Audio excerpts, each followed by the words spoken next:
Hey y'all, it's Brandy and welcome back to the Antisocials Library. Today we have something very fun. I am going to be recommending some books based off of your favorite horror movies. So let's talk horror and let's get into it. So the way I have this laid out is I have 8 horror movies that I think that if you liked that horror movie, or if you dare say loved that horror movie, that I think that you should definitely check out these books. So if you liked this, read this. The first one, a classic. If you loved Halloween, I think that you should read My Heart is a Chainsaw by Stephen Graham Jones. My Heart is a Chainsaw follows a girl who is obsessed with the idea of becoming a final girl and is obsessed with slasher movies, and realizes as she's living in her hometown on a normal day that she is becoming a part of a slasher movie, that like the thing that she has been obsessed with her entire life is coming to fruition around her, and she has to come to terms with the fact that she might have to become a final girl while grappling with the idea that she still thinks it's really cool. This book really makes you feel that like someone is watching you vibe that like Halloween does. It's like very Michael Myers-esque because it's a classic, and it talks about classic horrors and final girls and what other final girl is there than Jamie Lee Curtis. You know what I mean? So if you loved Halloween, you should definitely read My Heart is a Chainsaw. If you loved Friday the 13th, I think you should read The Troop or The Last Time I Lied by Riley Sager.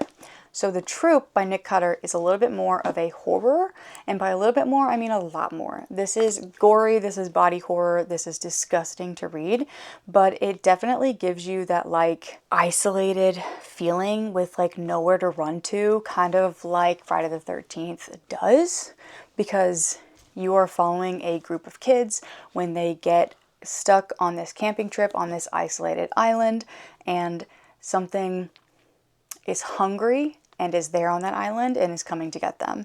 And you're like kind of following this camp of boys as they are trying to navigate that. So they're just kids, and it's awful and it's gory and it's horrible, but it's a really great story. I think it'll give you that same feeling that Friday the 13th gave you. Now, The Last Time I Lied by Riley Sager.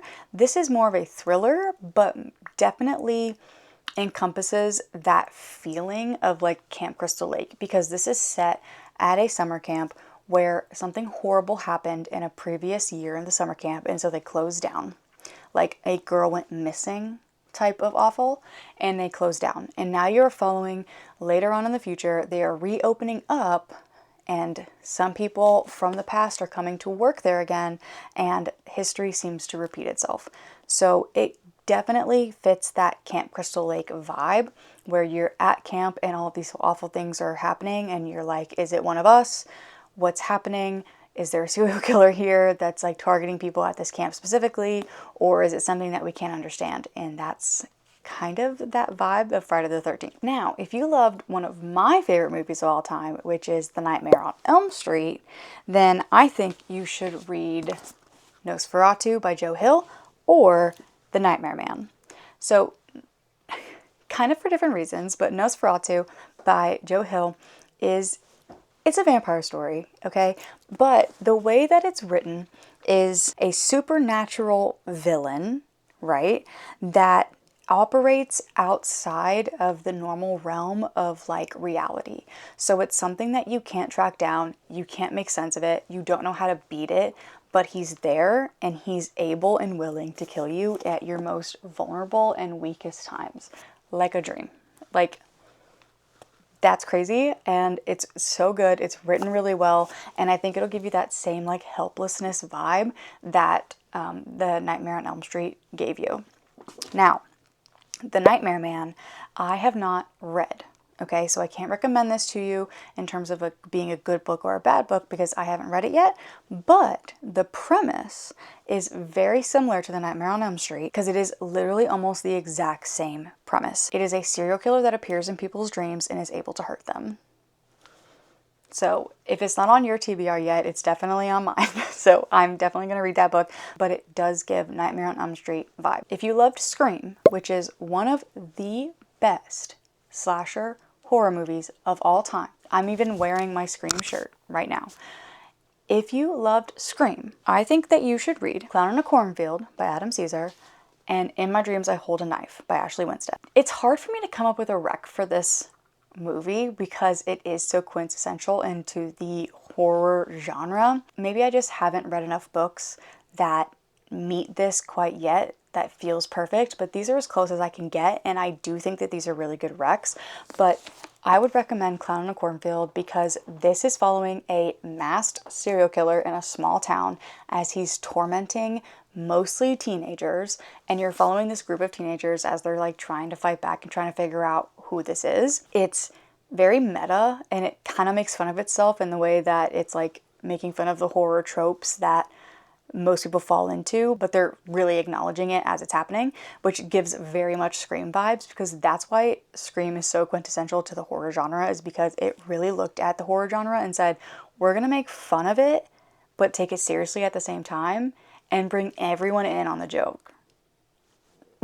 And I think Clown in the Cornfield does a really good job with that. This is a series. I haven't finished the series yet, but I did read the first one and I thought it was really good. Now, In My Dreams I Hold a Knife is a good recommendation, I think, for Scream as well, because you are again following a group of friends, but this time you are following them at their college reunion. And while they're there at this college reunion, there is kind of like an isolated mystery where people are getting hurt and murdered, and you start to wonder, like, okay, so it's someone in the group. You know what I mean? Like, you're like, okay, so it's someone here and it's one of our friends and we don't know how to deal with it. And so it kind of gives that vibe with Scream, because in Scream, you know, they're in high school and they're like, well, it has to be one of us. So it does kind of give that same vibe that Scream does, where you start to not really be able to trust the people that you thought you would be able to trust in a situation like that. So if you loved Hereditary, which I sound like a broken record, but is one of my favorite movies, but if you loved Hereditary, I think that you should try The Good House. I'm actually planning on reading The Good House upcoming very soon in a reading vlog, so I will let you know how accurate this recommendation is. But in my research, I've come to find that this book is very similar, premise-wise at least, to what Hereditary is. So The Good House is following this woman as she goes back to live at her grandmother's house, and after she loses her son, and she's kind of figuring out the inherited family generations of trauma and the hauntings that her family has gone through, and she's unraveling this horror that she is going through and how it relates to her family. So if you've seen Hereditary, I mean, it's in the name, it's Hereditary, but I really hope that it's a great book that can match the magnitude of how good Hereditary is, but I do think that it would be a good comp to try if you loved Hereditary. If you loved The Conjuring, specifically Conjuring 2, the one set in England, I think you should read Head Full of Ghosts by Paul Tremblay. This was a 5-star book for me. I loved this book, and it definitely gives that same vibe. This is also a good book recommendation if you are interested in reading a book that is similar to the movie The Exorcist. The only reason I didn't recommend a book based off of The Exorcist is because The Exorcist is a book. So if you want that same vibe in a book, then I recommend picking up the book. But if you loved The Conjuring, specifically 2, I think you should read A Head Full of Ghosts by Paul Tremblay. So in this story, you are following a family as one of the characters, a little girl in the family, gets possibly possessed by a demon. And you're following them as they're kind of figuring this out, the way that she's acting strange. Is she possessed or is she faking it? And you kind of go through their trials of finding an exorcist to come and do an exorcism on her. But the thing is they agree to have the entire thing recorded for reality TV. So, you know what I mean? Like, it gives that same vibe of Conjuring 2 of like, okay, so we're all here, Ed and Lorraine are here, and we're trying to see if it's real, and we can't tell if you're faking it or not because we can kind of prove that you're not doing it, but like we can't really prove that you're not doing it, and it's really trippy, and it's still really creepy, and you still don't know at the end of the day if she's possessed or not until you get to the end, and it is so good. So if you like The Conjuring, definitely read A Head Full of Ghosts by Paul Tremblay. If you loved The Witch, I think that you should read Slewfoot by Brom. This is very similar in vibes. Both in The Witch and in Slewfoot, you are following female main characters that are kind of being oppressed with purity and like kind of religious fanaticism, and how they have to act when they are under a certain lens, and how that can affect the way that they actually make their choices and the way that they do things, and maybe who they reach out to for help. And in both of these stories, you are following a woman who does reach out for help and gets offered help by a kind of like demon or trickster figure that is very forest based and very like nature based. And it just gives that same eerie vibe and that animalism as they like kind of come alive and decide to work with this being or not, and the consequences of that. It's just a really good comp. And if you love The Witch, I think you would love Slewfoot, because this book is incredible. Even if you didn't like The Witch, I think you should read Slewfoot because it's incredible. But that's my comp. If you loved Midsommer, I have 2 books on my TBR that I think really fit this recommendation. But again, I can't really speak to how they're written or if they're really good books, but they are highly rated and they definitely give Midsommer vibes, okay? So hear me out. But the first one is A History of Wild Places, and the other is Little Eve. Again, they are both on my TBR, but I thoroughly love Midsommer, so I'm desperately looking for that same vibe, and I think these might complete that for me. A History of Wild Places is following an isolated community that on the outside gives very utopian vibes, but on the inside is pretty sinister, and it really entices you in until it's too late. And Little Eve is basically a cult story where you are following a girl who grew up in this cult, again on an isolated setting, and she's starting to question the way that she grew up and how she has found herself in this cult and what she should do now. It definitely gives that vibe of an isolated feeling and a cult setting where you kind of find yourself in this situation and you don't really know what to do next. Another book that I think I could recommend that gives similar vibes to Midsommer is The Rituals by Adam Travell. But again, that has its own movie adaptation, so I kind of wanted to keep it to ones that I know of don't have popular movie adaptations, but that definitely does give that kind of woodsy friend group hiking in the woods type of feeling that Midsommer has.